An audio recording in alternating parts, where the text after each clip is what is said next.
Hai teman-teman mahasiswa Teknik Informatika Universitas Negeri Gorontalo.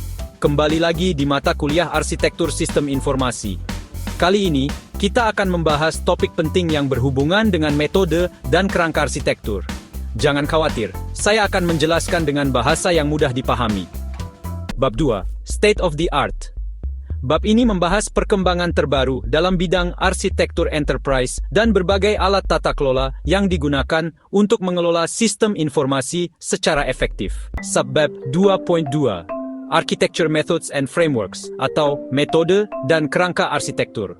Dalam subbab ini, kita akan melihat berbagai metode dan kerangka kerja arsitektur yang terkenal. Kerangka kerja ini membantu kita menyusun teknik deskripsi arsitektur dengan mengidentifikasi dan menghubungkan berbagai sudut pandang arsitektur dan teknik pemodelannya.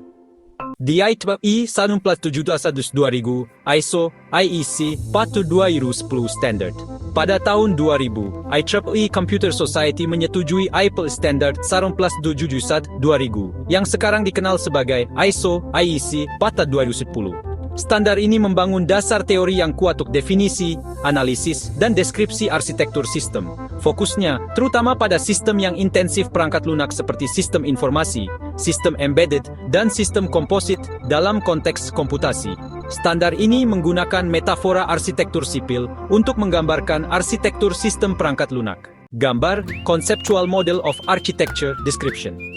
Mari kita lihat gambar berikut ini yang menunjukkan model konseptual deskripsi arsitektur. Gambar ini menggunakan notasi UML untuk diagram kelas dan menunjukkan hubungan antara berbagai elemen dalam deskripsi arsitektur. Untuk garis pada gambar menuliskan hubungannya. Misalnya, sistem memenuhi satu atau lebih misi. Lingkungan mempengaruhi sistem. Sistem menempati lingkungan. Mission. Ini adalah tujuan utama dari sistem. Misalnya, tujuan utama kalian kuliah adalah lulus dengan nilai bagus. Environment, lingkungan di mana sistem tersebut beroperasi. Dalam konteks mahasiswa, ini bisa diibaratkan sebagai kampus kita, Universitas Negeri Gorontalo. Sistem yang kita bicarakan. Dalam hal ini, sistem adalah arsitektur informasi yang kita pelajari. Stakeholder, pihak-pihak yang berkepentingan. Contohnya, dosen, mahasiswa, dan admin kampus. Concern, masalah atau hal yang penting bagi stakeholder. Misalnya, kalian mungkin peduli dengan bagaimana sistem informasi kampus mengelola data nilai kalian. Viewpoint, perspektif yang diambil untuk melihat sistem.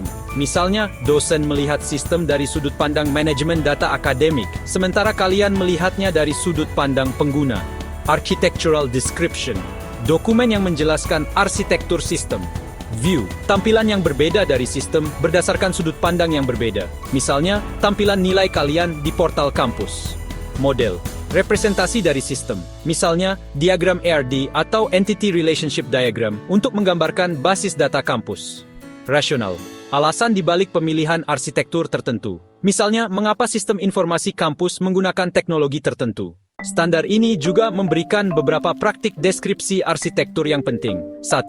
Dokumentasi arsitektur, mengidentifikasi, versi, dan informasi umum lainnya.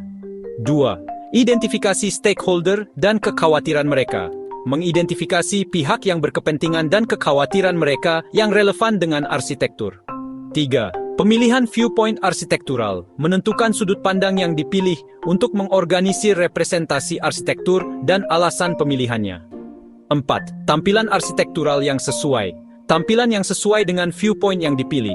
5. Konsistensi antar tampilan arsitektural, memastikan konsistensi di antara berbagai tampilan arsitektural. 6. Rasional arsitektural, alasan dibalik pemilihan arsitektur saat ini dari beberapa alternatif yang dipertimbangkan. Jadi, standar IEEE 1471 membantu kita memahami bagaimana berbagai elemen arsitektur saling berhubungan dan bagaimana kita bisa mendokumentasikan arsitektur tersebut dengan baik. Kita lanjut dengan arsitektur yang paling terkenal, yaitu The Zachman Framework. The Zachman Framework. Pada tahun 1987, John Zachman memperkenalkan kerangka kerja arsitektur enterprise pertama yang dikenal sebagai Framework for Information Systems Architecture, atau kerangka arsitektur sistem informasi. Kerangka kerja ini membantu kita mengklasifikasikan dan mengorganisasikan berbagai representasi deskriptif dari sebuah enterprise yang signifikan bagi manajemen dan pengembangan sistem-sistem enterprise. Gambar The Zachman Framework. Gambar ini menunjukkan kerangka kerja Zachman dalam bentuk paling sederhana.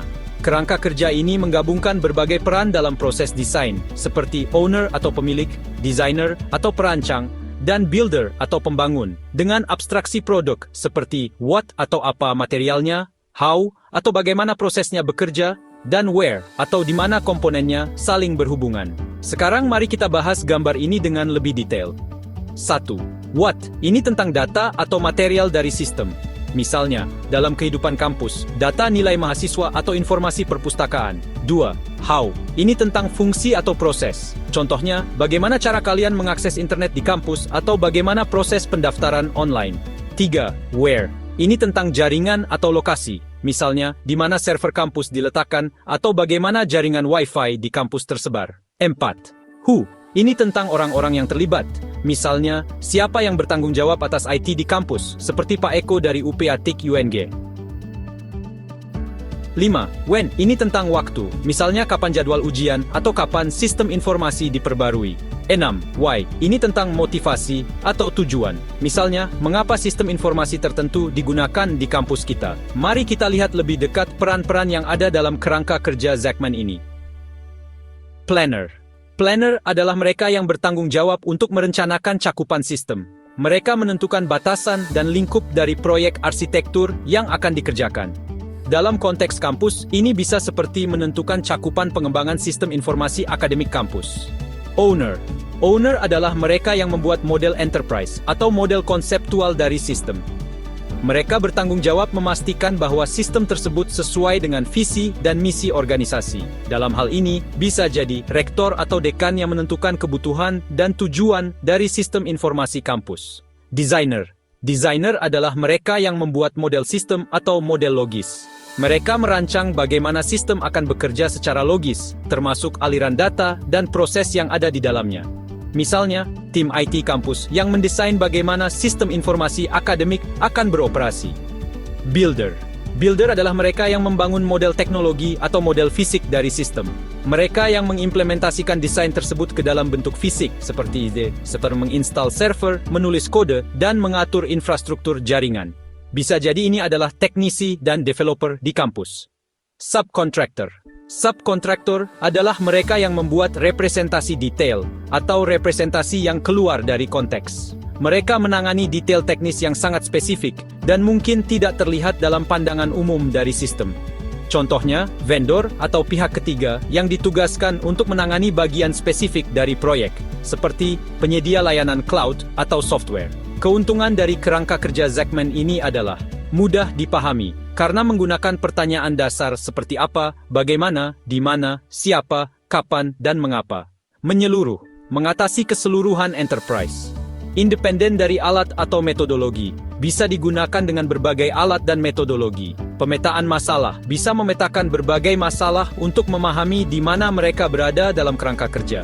Namun, kerangka kerja ini juga memiliki beberapa kekurangan. Seperti jumlah sel atau kotak di gambar ini, yang banyak yang bisa menjadi hambatan dalam penerapan praktis dan hubungan antar sel yang kurang spesifik. Meskipun demikian, John Zachman berjasa karena telah memberikan kerangka kerja komprehensif pertama untuk arsitektur enterprise yang masih banyak digunakan hingga kini. Itulah penjelasan singkat tentang The Zachman Framework. Semoga kalian bisa memahami konsep ini dengan lebih baik. Sampai jumpa di pembahasan berikutnya.